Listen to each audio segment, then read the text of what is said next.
Full-face helmet. Most riders think any helmet will do the job. That assumption has cost people their lives. Here's what the data actually says. Nearly 35% of all helmet impacts happen directly on the chin and jaw. That's the part most helmets leave completely exposed. The full-face helmet is the only design that covers everything: top, back, sides, chin, jaw, and face, sealed behind a built-in visor that blocks wind, rain, UV rays, and bugs at 80 miles per hour. Modern full-face lids are aerodynamically shaped to cut wind noise and reduce fatigue on long rides. Yes, they feel more enclosed. Yes, they run warmer.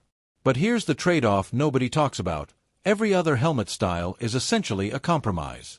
Sport riders, highway commuters, tourers, they all come back to this. Because when something goes wrong at speed, you don't get a second chance to wish you'd worn the right helmet. Modular helmet. What if you could have full face protection and still grab a coffee without taking your helmet off? That's exactly what the modular helmet delivers.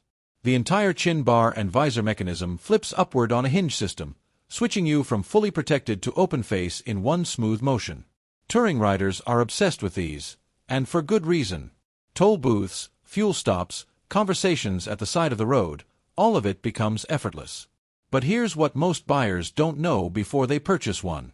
Because of that hinge mechanism, modulars are slightly heavier than fixed full-face helmets, and the chin bar, while dramatically improved, still isn't as structurally rigid under impact. So here's the rule. Always look for the P/J rating under ECE 22.06 certification. That means it's been tested and approved with the chin bar both open and closed.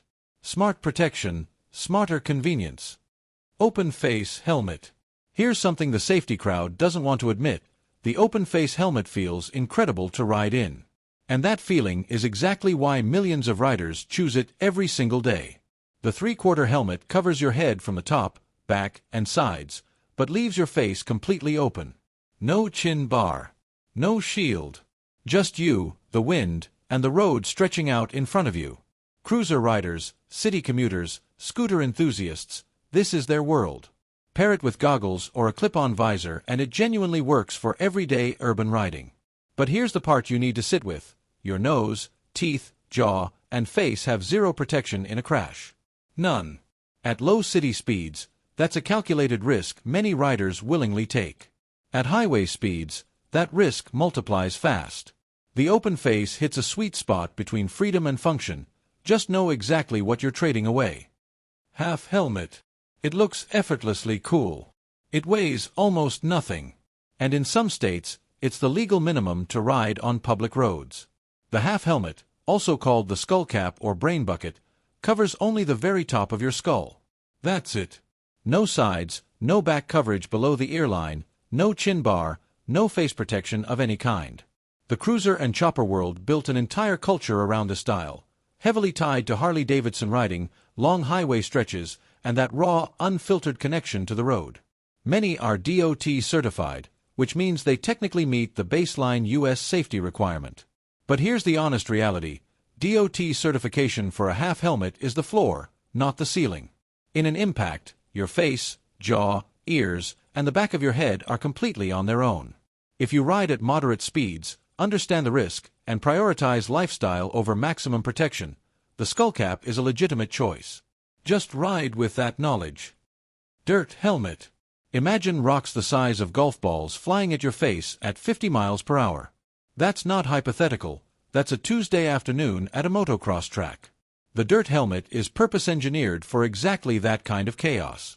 It features an extended aggressive chin guard that juts forward to deflect roost and debris, a large peak visor that blocks incoming projectiles and sun glare, and ventilation channels so aggressively designed that airflow is almost immediate.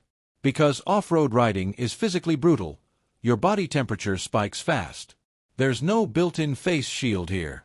Instead, you wear dedicated goggles, which allow better airflow, fast lens swaps, and a more secure seal against dirt and mud. Now here's where riders make a common mistake, wearing this helmet on the highway. That peak visor catches wind like a sail at speed, creating serious turbulence. On the dirt, absolutely untouchable. On the road, stay in your lane, literally.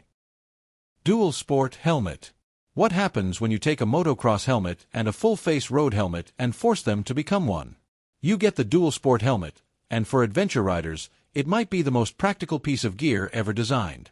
It carries the removable peak visor from the dirt world and combines it with a proper face shield from the road world. One helmet, two environments. That's the entire pitch, and for riders crossing between tarmac, gravel roads, forest trails, and open highway, it works beautifully. Brands like Shui Hornet, Arai Tour X, and Bell MX-9 Adventure have refined this formula over years. But the compromise is real and worth knowing. On the highway, that visor creates wind noise and drag that a sleek full face simply doesn't.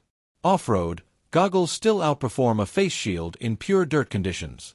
This helmet doesn't dominate either world, it competently handles both.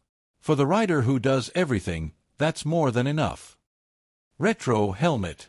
Here's something that shouldn't work, a helmet that looks like it's from 1968, built for riders in 2025. And yet, the retro helmet category is one of the fastest growing in the entire industry. Why? Because these helmets don't just protect your head, they complete a whole identity. Smooth round shells, D-ring buckle straps, bubble visors, hand-painted colorways. Brands like Bell, Biltwell, Davida, and Ruby have built cult followings purely on this aesthetic. But here's the part that surprises most people. Looking vintage doesn't mean performing vintage. The best retro helmets carry full ECE or DOT certification and use modern EPS impact-absorbing liner technology underneath that classic shell. So you're getting genuine protection wrapped in serious style. If your bike has soul, a Triumph Bonneville, a Royal Enfield Meteor, a Honda CB series, a retro helmet doesn't just match it. It tells the world exactly who you are as a rider. And that matters more than people admit. Novelty helmet. This is the one nobody wants to hear, but it needs to be said. The novelty helmet is not a helmet. It is a hat with a chin strap. These paper-thin, fashion-only pieces carry zero safety certification, no DOT, no ECE, no Snell rating. The shells are flimsy.